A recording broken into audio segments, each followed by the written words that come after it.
Thank you, Heather. I appreciate it. And hello, everyone. I'm going to share my screen. And as I'm sharing my screen, I also want to introduce my colleague and partner, Amber Nicole Booth McCoy, or just Amber. She is, I think, just waving to everybody. And I will also agree that he is a self-admitted nerd, and you can put whatever word you want in front of it. Yeah, absolutely. And so like Heather said, I am a proud Fort Smithian. I was raised in Fort Smith and graduated from high school in Fort Smith. Amber and I joke because these photos that you're looking at here were part of a magazine feature that we did recently. And I laugh because I remember going to Central Mall in Fort Smith growing up, and I think it was near one of the Dillard's entrances, but then there was the Glamour Shot place. And if any of you all from Fort Smith, I don't know if it's still there. I haven't been to Central Mall in a while, but I felt like, I don't know about you all, but I can't stand this picture of me. And I felt like this was kind of my Glamour Shot. I never got to stop at the Glamour Shots in the Fort Smith Central Mall. So that's what this is. But, you know, in all seriousness, Amber and I are work in several different capacities together, but one of those is with Just Communities of Arkansas. And Just Communities of Arkansas is a culture change facilitation, culture change consulting entity that's been around in Arkansas for just under 60 years now. And Heather and I met several months ago, and we were talking about culture change in terms of things like diversity, equity, and inclusion. I spoke to her board at the time, talking about culture change and what needs to happen in terms of addressing complex, messy issues. And we continued to talk, and as I talked to her about some of the work that JCA was doing in Central Arkansas and other parts of Arkansas around collective impact efforts, like she said, she thought it might be maybe beneficial if I came and just shared with you all some of the experiences and lessons learned from what we do with our collective impact or collective community partnership work. And I brought Amber along. She has another presentation at 10, so she's going to be with us for just a little while, but she's also got experience with working with municipalities and on some community work too. And so I thought it would be beneficial for her to be part of this. But let me say too that what JCA really tries to focus on is when we say culture change, or we're talking about systems change, what we try to focus on is really shifting the conditions of whatever is holding the problem or the issue that's in place now. So to kind of juxtapose that to a lot of organizations that focus on symptoms, organizations that, which is very important. Also organizations though that may be siloed. I think that was mentioned in the Declaration of Participation. We don't want to be siloed. A lot of organizations, not necessarily because of intention, but because of resources, capacity, or having to be siloed. And so JCA really tries to focus on how we can be a catalyst and a facilitator for shifting conditions or building capacity for organizations and community collective efforts like this to be optimal, to be as most effective as absolutely possible. So one thing I'd like us to do, and we're going to have about 45, I think, minutes or so, and I want part of that, as much as that possible, to be questions and comments and discussion towards the end. But I also want it to be a little bit interactive. And so I'm going to ask you all to do something for me, whether you close your eyes or you just kind of focus on a spot where you can concentrate. I want to kind of read you a list of questions. And these are questions that get at who we are as human beings, get at the identities that we that make up who we are, the cultural dimensions that make up who we are. But I think it's a good way to us to kind of get into the mindset of what we're going to be talking about for the next 35 or so minutes regarding the impact and power of systems thinking and collective impact. So for just 1 minute, again, whether you want to close your eyes or just focus on a place where you can really listen to these questions I'm going to ask and think about these. I want you to kind of think about this morning, waking up, getting ready for work, or getting ready for this phone call. What time did you wake up this morning? Did you wake up early to make time for prayer? Were you responsible for waking up children or parents or a partner? Did you have to take any medications? Did you have to do any physical routines to prepare yourself for moving throughout today? What did you have to do to represent your gender today? Did you have to style your hair? Did you worry if you wore your hair naturally, you would be viewed as unprofessional? Did you have to style your makeup or shave? Did you have to do any binding or enhancing to make sure you represented your gender?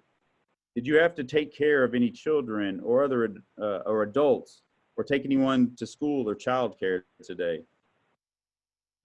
Did you drive your own car? Did you rely on public transportation? If you're in an office or another building outside of your home, did you have to locate an elevator? Did you know if there will be a lactation station for you if necessary? Did you question if there's a restroom that you feel safe using? Did you question if this presentation would be given in a language you could understand? Or did you worry if an interpreter would be available? And after this presentation, or after the current work that you're doing, do you have another job that you need to attend to for extra money for bills or loans or to send home to family? Okay, you can open your eyes or look up. So I like to ask those questions in order to kind of get ourselves in the mindset to think about all that we just as individuals go through on a daily basis in order to prepare ourselves to not just thrive, but survive in this world. And there's, whether they're identities or cultural dimensions or external factors that impact you, all of us have this myriad of intersectional dimensions and identities that we have that in any given day are interacting with themselves in a way that challenges us or presents us opportunities that we may not have had, and we sometimes don't even know, and we have to be ready for those. So the idea of how complex just being ourselves is, let alone working and trying to solve for complex, messy social issues or community issues. So in a lot of the work that JCA has done recently, we have focused on a lot of social mobility work and economic mobility or upward mobility work, and trying to figure out how do we create and shift the conditions for particularly youth, but for people of all ages, to overcome certain obstacles, but also how do we create conditions where those obstacles aren't even in place to begin with. And what we have found, and what a lot of the research has found, and a lot of you all in this work probably have heard of Raj Chetty and the research that he came out with a couple of years ago that talked about kind of the key factors that keep people stuck. And if you look at these key factors, I'm not going to go into these in details, but if you look at these key factors, I think that it probably start to sound or look pretty familiar to you all. And in that presentation I just heard, you know, a little bit of our thunder was taken away, but I did love that presentation. It was helpful because you look at the same social determinants that you all consider in this initiative and how important those are in enabling the work you do, but also what probably motivates you to do this work, what challenges you the most to do this work, are these social determinants, where again are so similar to what we have done at JCA with the work we do in economic mobility or educational equity. And the point is that with any social issue that we are addressing, they all involve a shared commonality, and that is they all involve human beings. And they all involve human beings that not only internally have a rich diversity of complex identities and dimensions of culture, but also those are the external factors of all the institutional and organizational factors that impact their lives on a daily basis. And it gets to be almost overwhelming to think about how complex and how messy and how chaotic kind of our social systems are. And when we think about, if we're just trying to address this one initiative of moving families from a place of crisis to where they're thriving, and then we think, well, we have to then deal with or embrace or work on all these other ones. These in themselves are extremely complex, messy, challenging issues that we have to deal with. So take a second. Yeah, I was going to say, take a second to read that quote, and then I was going to turn it over to Amber. this quote where it says that we're caught in an inescapable network of mutuality, tied in a single garment of destiny. Whatsoever affects one directly affects us all indirectly. And I love this quote because even when we're trying to move out of our silos, the most simple of issues can seem like, oh, if I fix this one, then everything will be fixed. Or if one person doesn't have something, then it's not, then it's okay. But it reminds me of that quote, they came for so and so and I said nothing, and they came for so and so and said nothing, and then when they came for me, there was no one. Yeah, see, I got another. Um, if society doesn't work for the most vulnerable of us, then it truly works for none of us. And so this reminds me that I can't just work on one issue like you're doing. You're working on many issues at the same time. And we like to think that when the water rises, all the ships will rise. But if there's a hole in even a few of the ships, then we've lost people. So that's why the work that you all do is so important. Yeah, absolutely. And so that leads us to a mindset, or even to a large extent, a theory of change that we wanted to kind of share with this group. And I'm sure a lot of you have heard about or familiar with the idea of systems thinking, or the idea of systems thinking for social change. So we just refer to it as systems change. And JCA and Amber and I do a lot of work around workshops and consulting with organizations and communities around understanding and then implementing strategies for meeting these 6 conditions of system change. But for the sake of this conversation, I wanted to share this with you because, as I said earlier, it can be, and it still is a lot of times, for me, it can be overwhelming. And Amber and I had a conversation just a couple of days ago about this. A lot of times our clients in the communities we work with are addressing issues that are so entrenched that to some extent they're invisible to a lot of people, that they are the norm. So whether we're talking about food insecurity, or we're talking about housing insecurity, we're talking about criminal justice, or we're talking about racism, or we're talking about sexism, all these structures or these systems that we are asked to or hired to come in and help folks figure out how to dismantle and co-create something new, it's just overwhelming. And you wake up sometimes thinking, I can't do this. And so systems change, the model and this mindset, that is something very helpful for us in continuing to keep things in perspective, to manage that chaos. And so what I wanted to share with you on terms of this slide and the next slide is, if you kind of think about the 6 conditions of systems change, they're divided in 3 categories: explicit, semi-explicit, and implicit. So the explicit is what a lot of organizations that we see, and a lot of community collaborations like yours that we see focus on, and that's the policies, the practices. You think about resource flows. It's kind of really focused on what are those obvious explicit structural aspects of a collaborative effort that we need to focus on. And those are the kind of simple things, and it sounds simple, but those seem like kind of the simple things that need to happen, and they do. Those are the things that definitely need to occur in order for a systemic or a cultural issue to be addressed.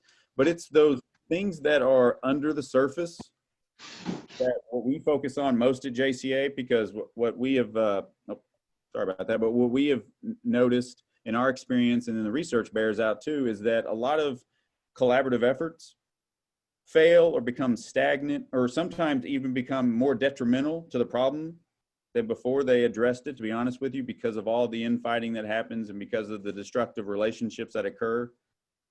If things like trust and interpersonal relationships and understandings of the interconnectedness and the interrelationships of organizations, how they impact whatever it is that you're trying to work towards or solve. Thinking about politics and political and power dynamics, and thinking about also like the mental models, the type of things that we think about. Remember, I mentioned earlier about the invisible norms that dictate a lot of things that happen in our society. If we don't think about on a constant basis and address those issues as much as we address the policies, practice, and resource flows, what happens is those policies and practices just metastasize into something as bad or maybe worse than what was before, or those resource flows gets directed to other things that aren't directly benefiting or even indirectly benefiting what the vision is of your organization. So we think it's imperative that folks focus more on the relationships and the power dynamics and the mental models. Oh, you're on mute, Amber.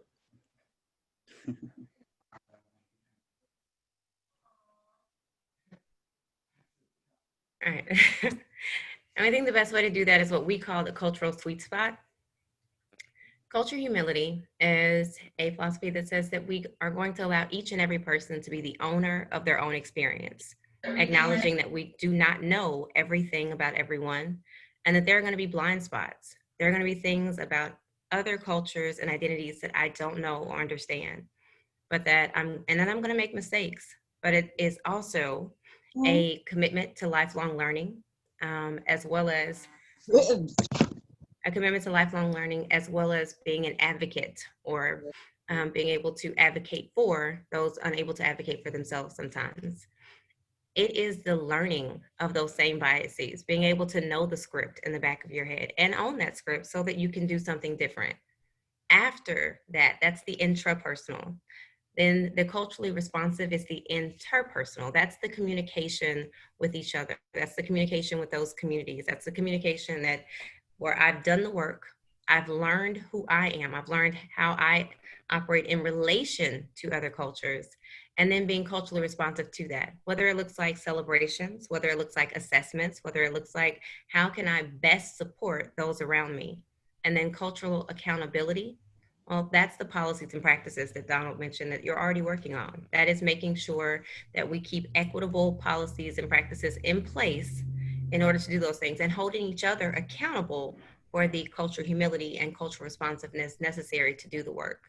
And if we get all of those things right, and it's a daily process, it's not something that once you got it, that, you know, you'll have it forever. You're gonna have a misstep every once in a while, but if we get it right, for the most part, we'll be in that cultural sweet spot on most days.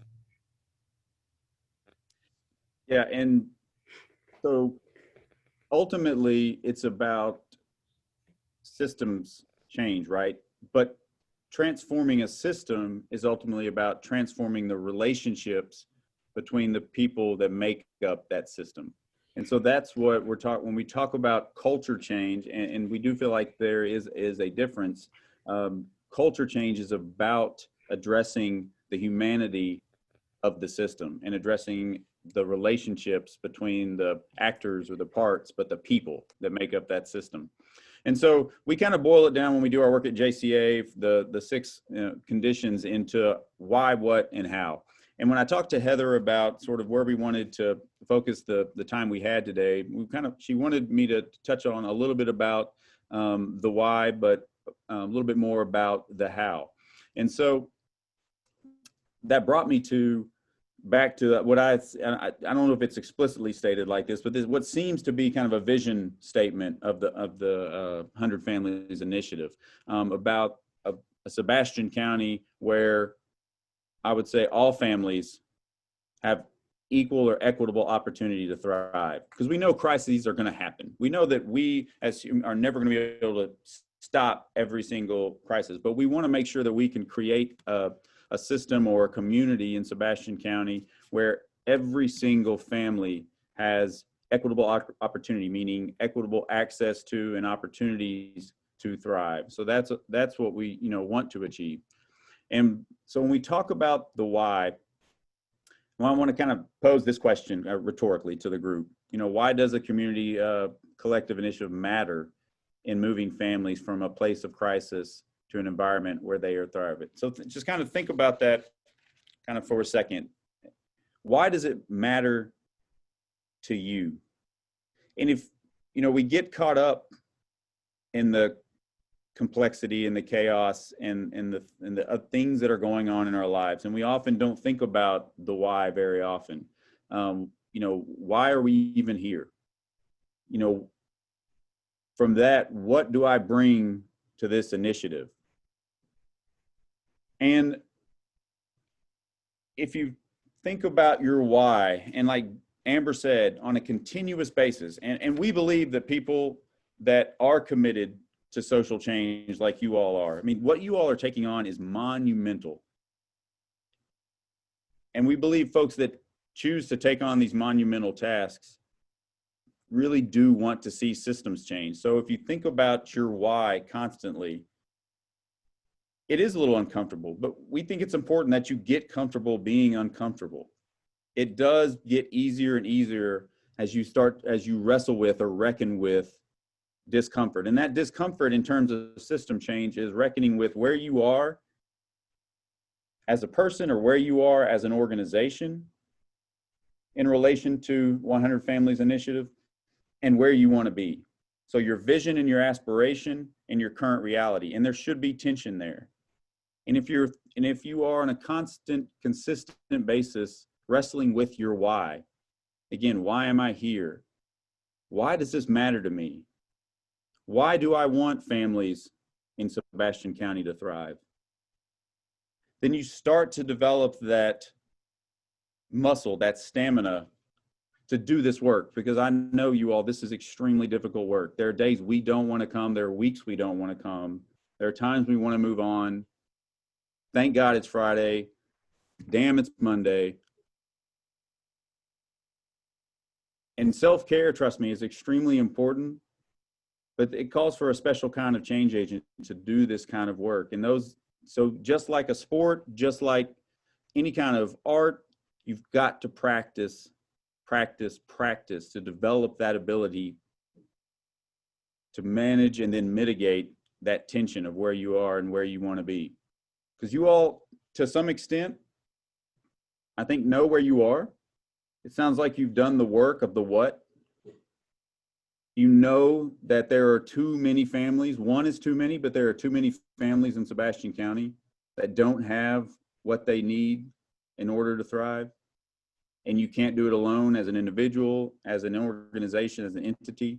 And I love your statement. I love that you use bold words like compelled. You're compelled to act. I mean, that tells me that to some extent you all already are wrestling with and reckoning with that discrepancy or that tension between where you are and where you want to be. And then to some extent, a lot of you probably can relate to this. I'm assuming this group came up with, the declaration and these comments, but this is kind of where you want to be. You're going to be a group that steps in, that makes change, and that restores hope. So that is kind of the aspiration and the reality of the organization. So as we kind of move into the final part of the presentation, before we get into questions or comments, I'm going to talk a little bit more about the how. So again, another kind of rhetorical question I want you all to ask yourselves. How does 100 Families as a community collective initiative begin to shift the current impact, which clearly you guys are making an extremely positive impact? Heather tells me you're wanting to go from 100 families to 500 families. I don't know what the exact denominator is, but I'm assuming that everyone wants to live in a world where every single family in Sebastian County has the opportunity to thrive and has equitable access to every resource they need when a crisis comes along. And so how do we make population scale sustainable systemic change? I'd propose using a collective impact model would be a start. And there's lots of resources and opportunities to engage and learn about collective impact work. Here's just kind of a very kind of simple breakdown of how it works. I think from what I understand, and I know it's limited, but from what I understand of the 100 Families Initiative, that you're very much in that kind of formulating that common agenda. When I say common agenda, kind of getting to the point where the agreed upon actions that the group, that we'll be doing, coming up with that shared measurement system is, critically important. So I think we're kind of getting to, where we need to be, and we're taking the appropriate steps. But the collective impact model offers a very concrete kind of formula, if you will, for collaborative efforts, successful collaborative efforts. This is in a couple of ones that I'm involved in right now in Central Arkansas, and one that covers several southern states. This is the model that we use for those. So I love how I had no idea that this was going to be read or a video was going to be shown of someone reading. I think this is very powerful, your declaration of participation. But I think participation is one thing, and now we've got to figure out how do we take that participation into demonstrable impact. And I'm going to kind of just suggest a few things that this group can consider taking forward and kind of add to that. So, you know, Amber said it, you know, very eloquently in talking about cultural humility and cultural responsiveness. You know, getting the entire system in the rooms where the discussions are happening is critically important. And it's not just a one-off situation. I've had a couple clients recently who are working with, let's say, youth, and the only time the youth have a voice is that they either do maybe one focus group or they do a survey of some youth, and then that's it. And then the work goes on. So the youth, the people that we are attempting to serve, who should be in the room, their voice is not. And so as a collaborative organization, you have to constantly be thinking about how do we amplify all the voices that are part of this system. And when you do that, thinking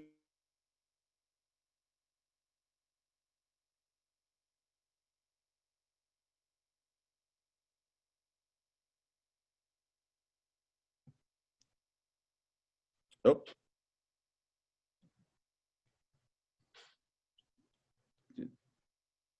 did I just lose connection? You froze for just a minute. Is it the slide decks? Can y'all see the slide deck? I can now, yeah. Thank you. I appreciate y'all's patience and grace.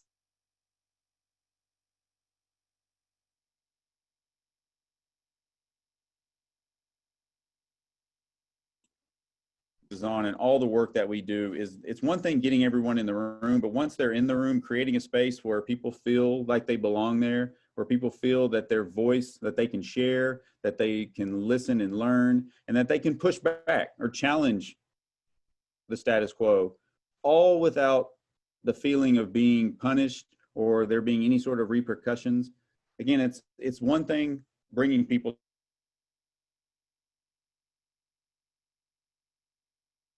feeling psychologically safe enough to contribute, to push back, to share. That's what has to happen simultaneously with the representation part and the equity part too. When I say the word equity, what we mean by equity is access. So it's one thing also saying, let's get some more diversity in the room, or let's get the entire system in the room, but thinking about those voices that aren't in the room and what is preventing them from being in the room. Is it transportation? Is it job? Is it something economically based? Is it timing? What do we need to do as the 100 Families Initiative to create more equitable spaces so we can give a platform to every voice that's part of the system? Number two is kind of paying attention to the connections and the interdependence of each other's work. If you kind of think about things like systems mapping or painting a broad picture of the, let's say, the Sebastian County system and all the different parts and actors that make up the system that 100 Family Initiatives is addressing and all the relationships, that's a really important activity to continue to go through, to kind of think about how really connected we are and how much we depend so much on each other in order to be an effective and to be a thriving community. Three, when I say ground conversations in data, it sounds like you guys are well on your way to, or where you need to be in form of utilizing data. Perhaps not, but it seems like you at least are on the right track. But I would say, please make sure to disaggregate that data as much as possible. And I think Heather even mentioned it's powerful to see the data, but also to have the stories that make up that information, the people behind those stories, and adding those lived experiences and perceptions. Because you'd be shocked when I get people in a room and we just look at data, people's different interpretations of that data, how different that can be. And if not communicated, and if there's not a mutual understanding created, not agreement, you're never going to have total agreement on, and that's perfectly fine. That's what makes, I think, you know, what fosters innovation is to have disagreements. But if you're in a space where people don't even understand the other person's perspectives or interpretation of the data, that can lead to very destructive community partnerships or collaborative efforts, because people are acting differently to the same data and they're responding differently to that same data. And then finally, the building a foundation of trust. This is difficult work.